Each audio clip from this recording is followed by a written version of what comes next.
Hello YouTubers, fellow hams, fellow travelers, and whoever else might be watching. Well, it's getting close to time for me to move again, and so I'm doing another Thoughts on the Road vlog. It is October of 2020. What a year it's been. You all know what I'm talking about. I really didn't do a proper vlog before I came down from Oregon. There was a lot going on up there with the fires and everything, but I'm back in the desert down here in Kingman at my friend Tony's property, up on the bluff outside of Kingman, and enjoying the desert weather. I'm more and more of a warm-blooded creature in a metaphorical sense. It was getting downright chilly in the mornings up there in Oregon. 50 degrees Fahrenheit for me, and yeah, I'll put Celsius up here somewhere, is cold. Chilly.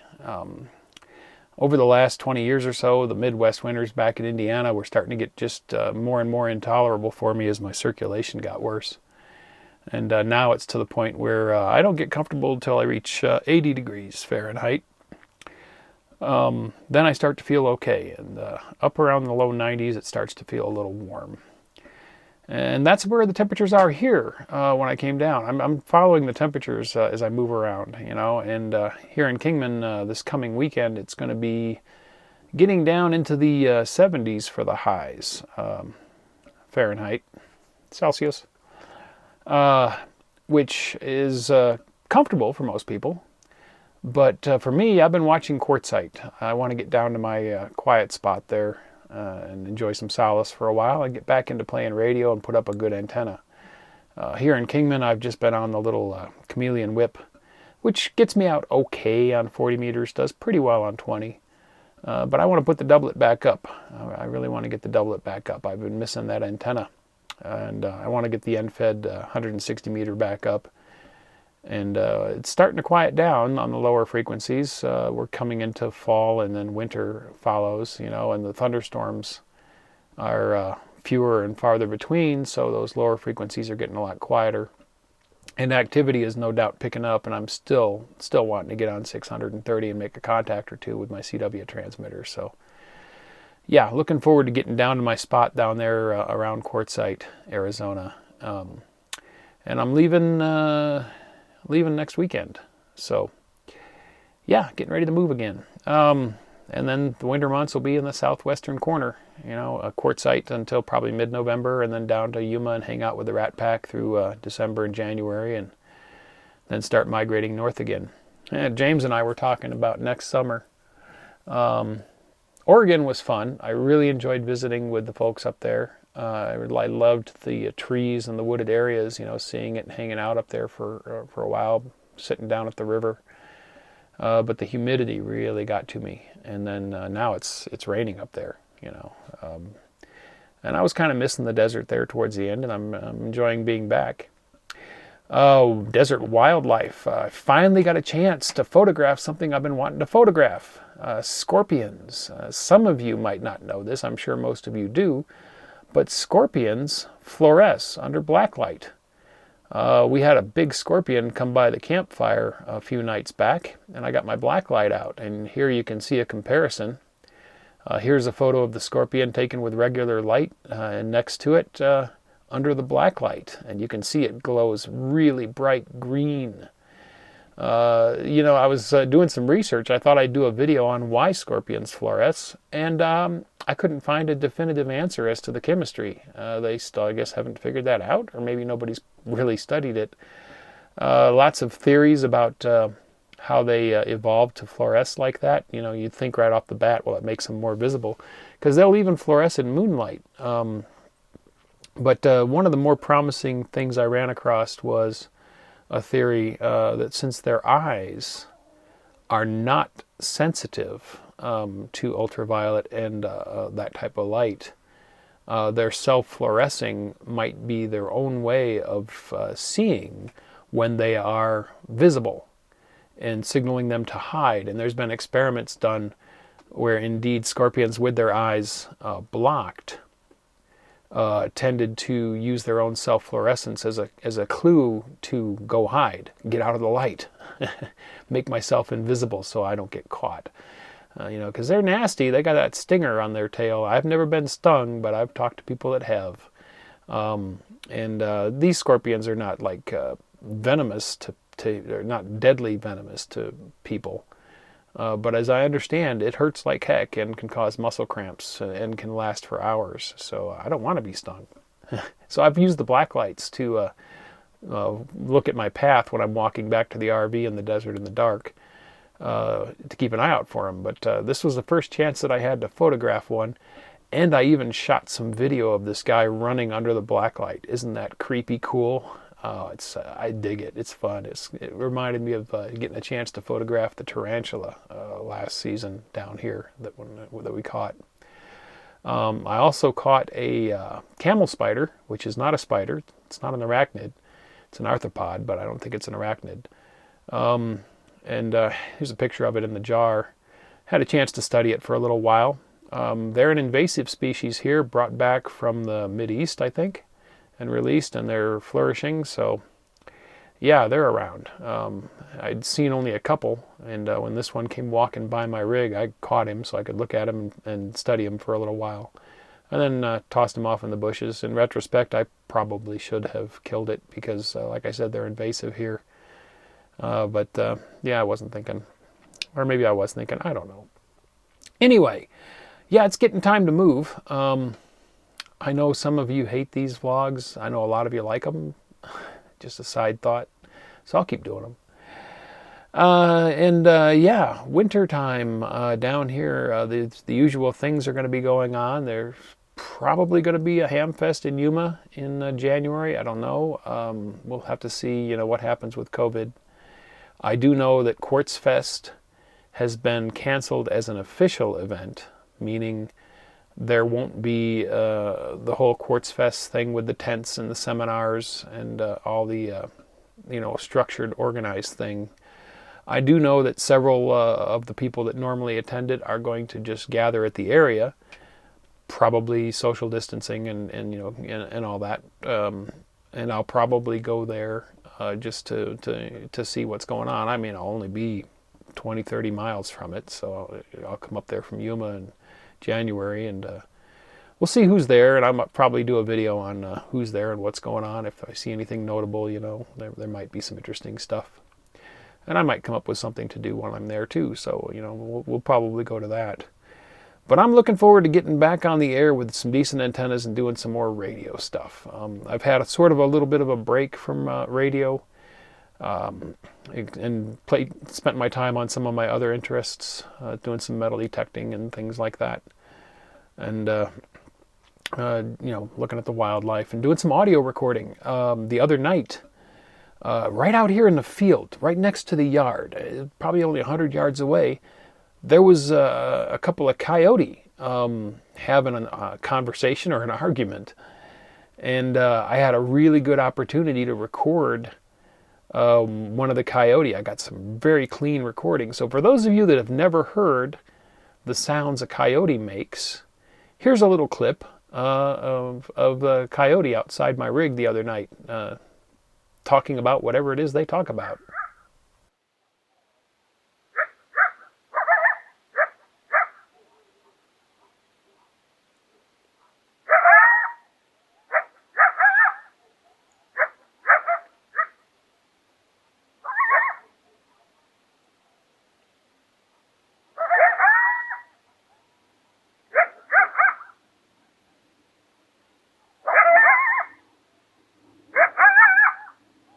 Pretty cool, huh? It's not always that noisy. That was kind of a unique case. Just about every other evening, I'll hear the coyote off in the distance doing their howl. A little while after the sun goes down, they all sort of howl for a bit, sort of to just, I guess, announce their territories. And then they go quiet as they start their nightly hunts. Occasionally, you'll hear a pack of them in pursuit of a rabbit. They get rather excited and they yip and yap and bark, I guess, at the fox or the rabbit they're chasing, or whatever it is they're chasing. So that's kind of neat to hear at night sometimes. But that was a particularly unique case with that coyote so close and being so vocal. I just had to record it. That was cool. What else is going on? Well, I'm going to explore hampi a little bit more. Look a closer look at some of the software that's on there. I want to try out FreeDV, the HF digital voice mode. I tried to mess with it a couple of years ago, and I don't think it was quite there because it crashed a lot, and I couldn't get it to run for very long. So I'm going to look at the version that's on hampi.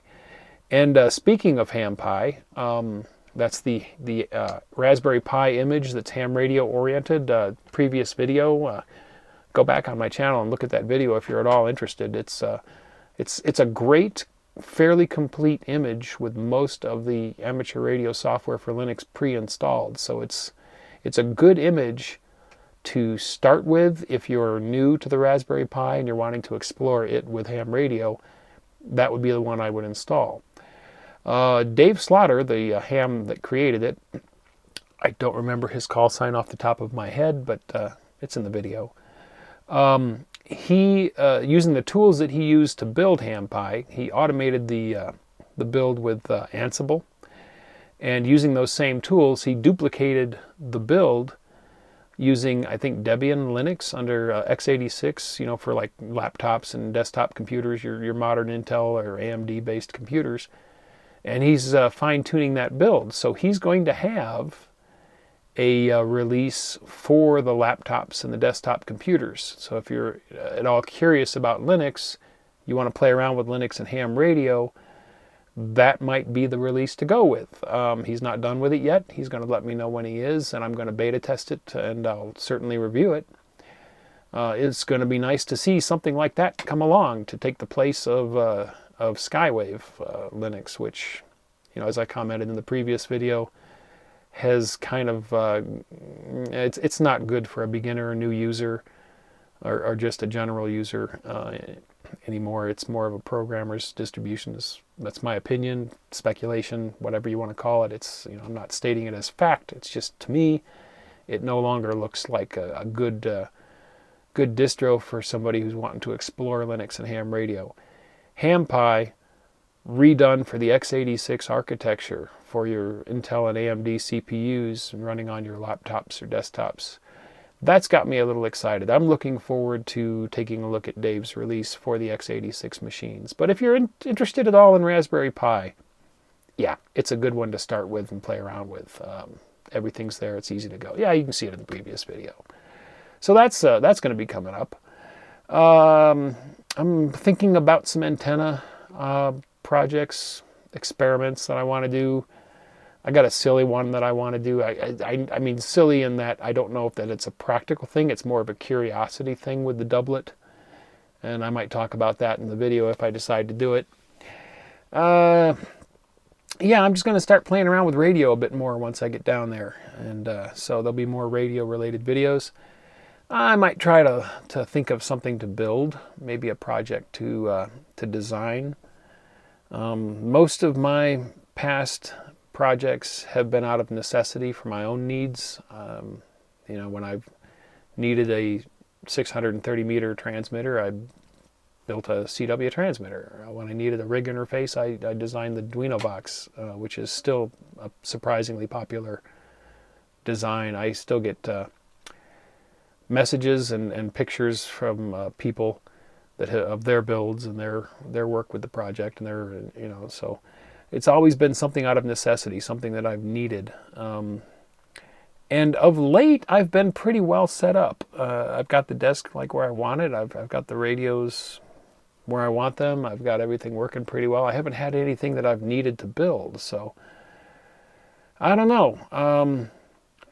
I'm going to think about that for a little while and try to come up with something I can design and build. I need to get the soldering iron out again, and it's getting harder and harder to do, but I just need to do it. So there might be something along those lines. And there's some other Raspberry Pi stuff that's out there. I'm interested and curious to explore using the GPIO pins on the Raspberry Pi. With Arduino, you do that directly in the IDE with the language, which is kind of like C that it programs in. With the Raspberry Pi, you're running Linux, and the GPIO pins are addressable through Python, through a Python library that they include. So I've never played with that. So I might think about something I can do there, and maybe look at how you use the GPIO pins through Python on a Raspberry Pi. I know that there's tons of videos out there about that, so it's always like, well, I got to come up with a wrinkle. I got to come up with an angle that nobody else has touched on. Otherwise, I'm just being derivative and redundant. So yeah, I don't know. Maybe somebody will think of something. I'm sure I'll get a lot of suggestions in the comments. Maybe something interesting. I've also got another idea tickling around in the back of my mind. There's a lot of nets on HF. And there's a lot of specialty nets, there's classic car collector nets. There's RC airplane enthusiast nets, And I'm thinking about contacting a few of the YouTubers out here in the West, maybe Dave Kassler and maybe Josh over at Ham Radio Crash Course, and who knows who else. And maybe thinking about a tuber net, I guess you might call it, where we YouTubers run the net as net control and give our viewers a chance to check into the net and comment and say hello. I don't think that there's any weekly net that's centered around the YouTube crowd, and that might be an interesting idea. I don't think anyone's done it, so that's in the back of my mind. So I might start looking at the logistics of that and contacting those guys and seeing if there's any interest. I would like to have something like that as an incentive for me to regularly get on the air, as a gateway for you, the viewers, to hop in and say hello and maybe suggest things for videos or ask questions, I've enjoyed the times that I get to talk to some of the viewers that I meet. And I haven't done a live stream in a long time because of bandwidth issues. But when I get the good antenna up, if I get decent bandwidth down there at Yuma or at Quartzsite, I might do another live stream, get on the air. That doublet performs so well that I would love to do that. I would love to do another on-the-air live stream and make a bunch of contacts. I think the most I ever made in one of those live streams was 13 or 14 contacts. And it'd be neat to double that, But then again, maybe the net's a better idea. I don't know. I'm just rambling. I'm just thinking off the cuff. I don't really script these thoughts on the road. I just sort of sit down and talk to you. The RV's holding up. It was a long drive down from Oregon. I was worried about it, but it made it just fine. So it's I haven't had to do any major repairs, just little things here and there occasionally. But it is creaking and groaning a lot, and I'm wondering how long it's going to hold up. It's old. It's a 2002, and it was in bad shape when I got it. And that's another thing in the back of my mind, is I'm still thinking about downsizing to something smaller, easier to travel with, easier to park in town, making me a little more mobile, and maybe I'd be able to travel to more remote locations and do more operating. I think that would be fun. Next summer, did I mention that? Or I think I touched on it and then got sidetracked. But next summer, I'm not going to do a long trip. I know my friends and family would like me to go all the way back to Indiana to visit. I don't know how things are going to be with this. You couldn't have predicted how 2020 went. Who knows what 2021 is going to be like, and who knows what my health is going to be like. But the